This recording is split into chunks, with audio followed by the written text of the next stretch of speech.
Assalamualaikum warahmatullahi wabarakatuh. Waalaikumsalam warahmatullahi wabarakatuh. Bismillahirrahmanirrahim. Alhamdulillahirabbil alamin. Wassalatu wassalamu ala asyrafil anbiya'i wa imamil mursalin sayyidina wa maulana Muhammadin wa ala alihi wa ashabihi wa man tabi'ahum bi ihsanin ila yaumiddin, amma ba'du. Kita lanjutkan kembali, kita manfaatkan waktu yang tidak banyak, waktu yang tersisa, karena nanti setelah ini kita langsung jamaah sholat isya, dan setelah jamaah sholat isya teman-teman yang mungkin langsung akan kedatangan teman-teman yang lainnya untuk mengaji kitab Syajaratul Ma'arif, ya.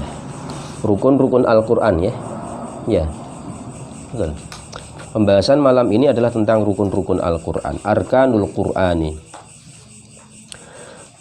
Seperti kita ketahui dalam pembahasan terdahulu bahwa mengamalkan kaidah ilmu tajwid itu hukumnya wajib syar'i.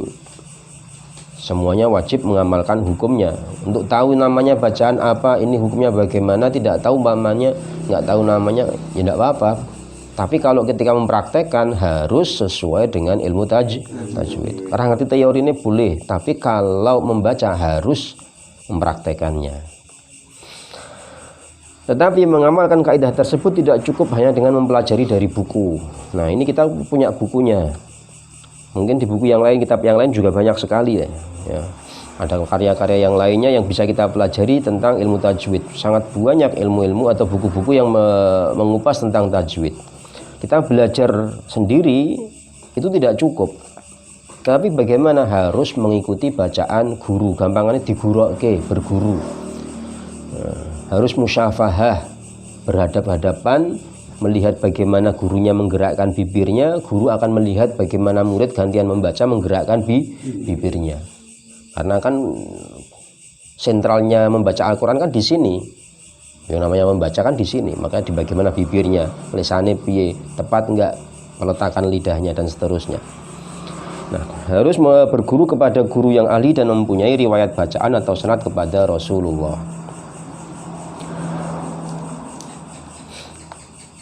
Cara mengetahui yang benar tidak harus langsung dari guru atau bertatap muka, disebut dengan musyafahah. Dari syafatun, syafatun itu lambe, syafatun lambe. Ya, musyafahah gitu ya, adu lambe, saling melihat bagaimana gerakan bibirnya. Sebab dalam Al-Quran banyak sekali bentuk-bentuk bacaan yang tidak bisa diucapkan dengan benar kecuali dengan bimbingan dan meniru bacaan seorang guru yang ahli dan faham. Misalnya bagaimana cara mempraktekkan tafkhim, tarqiq, tashil, imalah, ismam, dan lainnya. Nanti akan dibahas di bab tersendiri, ada pembahasan tentang macam-macam istilah tadi, tafkhim, tarqiq, dan lain-lain.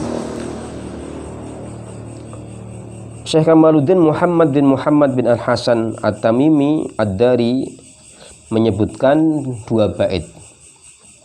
Ada dua bait yang berkaitan dengan pentingnya atau sudah semestinya seorang itu belajar kepada guru. Tidak cukup hanya membaca tulisan atau melihat saja dari YouTube. Tidak cukup, tetapi harus memang digurukan, dihadapkan dengan guru. Bagaimana dua bait yang ditulis oleh Ad-Dari, yaitu man ya'khudhil ilma an syaikhin musyafahatan yakun minaz zayghi wat tahrifi fi haramin wa man yakun akhidan lil ilmi an suhufi fa'ilmuhu inda ahlil ilmi kal adami ya rabbi bil mustafa balligh maqasidana waghfir lana ma madha ya wasi'al karami ya arhamar rahimin ya arhamar rahimin ya arhamar rahimin farij alal muslimin. Man, siapa, ya'khudh, mengambil, al-ilma, ilmu, an syaikhin, dari seorang guru, musyafahatan, secara musyafahah, yakun minaz zayghi, maka orang itu akan jauh dari penyimpangan atau condong dari penyesatan, wa tahrifi, dan adanya perubahan-perubahan makna, fi haramin, yang berakibat pada haram. Nah, jadi belajarnya harus dengan guru, dihadapkan guru, tidak cukup belajar sendiri. Wa man yakun akhidan lil ilmi, dan siapa yang mengambil ilmu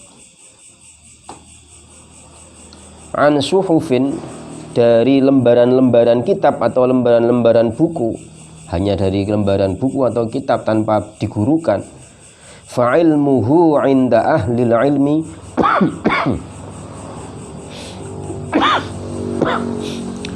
fa ilmuhu 'inda ahlil ilmi kal adami, maka ilmunya yang ia dapatkan menurut ahli ilmu kal adami, itu seperti adam, tidak ada, dianggap ra ono. Umpamanya belajar oleh tenanan, dapat ilmu, belajar sendiri, ya, dianggap tidak ada apa-apanya itu. Ya harus digurukan kepada guru yang ahli. Nah, sekarang dilanjutkan dengan rukun-rukun Al-Quran. Dalam pelajari Al-Quran harus memperhatikan 3 rukun Al-Quran berikut ini. Yang pertama, bacaan Al-Quran harus sesuai dengan kaidah bahasa Arab. Nah, ini penting mengetahui bahasa Arab. Kenapa nahwu shorof itu penting? Ya karena untuk tujuan dalam kaitannya membaca Al-Quran, ben ngerti kapan saya harus berhenti. Jangan-jangan saya ketika berhenti keliru atau memulai salah. Ya. Idza jaa nasrullahi wal fath wa ra'aitan nasa yadkhulun sayadkhuluna fi, benar apa salah? Salah, dikira saya dekhul, padahal harus mulainya dari yadkhulun. Wa ra'aitan sayadkhulun, sayadkhulun padahal an-nasa itu kata tersendiri, huruf sa itu adalah miliknya an-nasa, bukan miliknya yadkhuluna. Seperti itu kan harus memahami bahasa Arab. Yang nomor 2, bacaan harus sesuai dengan rasm Utsmani. Harus sesuai dengan rasm Utsmani, walaupun ihtimal. Ihtimal itu memper begini, memper begitu, bisa dibaca begini, bisa dibaca begitu. Misal, ya. Misal di Al-Fatihah. Di Al-Fatihah itu lafaz maliki mim lam kaf atau mim alif lam kaf. Di Fatihah mim lam kaf itu secara rasm Utsmani sudah diantisipasi. Kenapa kok tidak mim alif, padahal membacanya ma, kan gitu. Kenapa tidak mim alif tapi mim lam kaf? Karena ada ulama lain yang membacanya bukan maliki tapi maliki. Jadi ada ihtimal member-member dengan dibaca versi yang lainnya. Ya, dah ini Al-Quran juga sudah rasm Utsmani. Saya menggunakan Al-Quran Madinah juga rasm Utsmani. Ya, kita harus nganggo rasm Utsmani. Mbak Nina biasanya nganggo tinggalan. Mbak Nina kan punya ya, sudah punya kayak gini ya. Oh tereng ya, rasm Utsmani atau tidak cetakan Madinah. Sekarang Indonesia kayaknya harus diseragamkan dengan rasm Utsmani semua. Yang nomor 3, riwayat bacaan terus menerus bersambung sampai kepada Rasulullah. Sihhatus sanad, sihah itu artinya sahih, sanad ya sanadnya, rantai-rantainya terus menerus bersambung kepada Rasulullah. Ya. Saya belajar kepada guru saya, ya, Al-Ustadz Wafiruddin Wafi, Kiai Wafiruddin Wafi kepada Kiai Ulil Albab, Kiai Ulil Albab kepada ya atau Kiai Ulil Nuha dan Kiai Ulil Albab kepada Mbah Erwani, Mbah Erwani kepada Mbah Munawir kepada terus.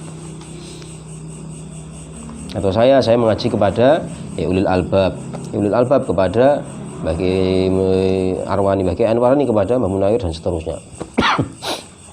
Itu namanya ada garis sambungnya menerus sampai Rasulullah. Oleh karena itu Muhammad bin Ali bin Yusuf yang terkenal dengan sebutan Ibnu Al-Jazari mengatakan dalam kitabnya, ya, fa kullu ma wafaqa wajha iki piye lagune fa kullu ma wafaqa wajhana wa kana li rasmi ihtimalan la ya wa sahha isnadan huwal Qur'an. Abda'u bismillahirrahmanirrahim. Abda'u bis ya iso kayak dengan lagunya Abda'u bis bisa. Fa kullu ma wafaqa wajha nahwika wa kana lirrasmi ihtimalan yahwi wa sahha isnadan huwal Qur'anu fa hadhihi thalathatul arkanu wa haitsu ma yakhtallu ruknun athbiti syudzudahu law annahu fis sab'ati. Ya, artinya wa kullu ma wafaqa wajha nahwi, maka setiap bacaan yang sesuai dengan kaidah ilmu nahwu, wafaqa sesuai, wajah nahwi dengan kaidah wajahnya ilmu nahwu. Yang pertama berarti sesuai dengan nahwu. Wa kana lirrasmi ihtimalan yahwi. Yang kedua adalah sesuai dengan rasam usmani walaupun ihtimalan, ihtimal. Dan yang ketiga wasoha isnadan, yang ketiga adalah sah, benar sanad atau riwayat bacaannya. Huwal Qur'an, itulah Al-Qur'an. Fahadhihi salasatul arkanu, tiga hal ini, 3 poin ini merupakan rukun-rukun Al-Qur'an. Wa haitsu ma yakhtallu ruknun asbiti, sekiranya dari 3 rukun tersebut kok ada yang salah atau ada yang cacat, ada yang kurang, maka asbiti tetapkanlah syudzudahu, bacaan tersebut sebagai bacaan yang syadz. Syadz itu nterecel itu amburadul ya, nterecel, bacaan yang syadz. Bacaan yang tidak sesuai kaidah, syadz, nterecel, amburadul, tidak sesuai kaidah. Lau annahu fis sab'ati, walaupun bacaannya ada di qiraah sab'ah. Itu 3 rukun Al-Qur'an yang harus dipahami sungguh-sungguh. Kita sebutkan bersama. Apa tadi yang pertama? Ya, sesuai dengan kaidah bahasa Arab atau nahwu. Yang kedua merupakan rasam usmani walaupun ihtimal. Yang ketiga sihhatus sanad, yaitu sanadnya harus bersambung kepada Nabi Rasulullah sallallahu alaihi wasallam. Cukup semanten ya, kita cukupkan terlebih dahulu pengajian pada malam hari ini. Kita lanjutkan pertemuan yang akan datang. Wassalamualaikum warahmatullahi wabarakatuh. Waalaikumsalam warahmatullahi wabarakatuh.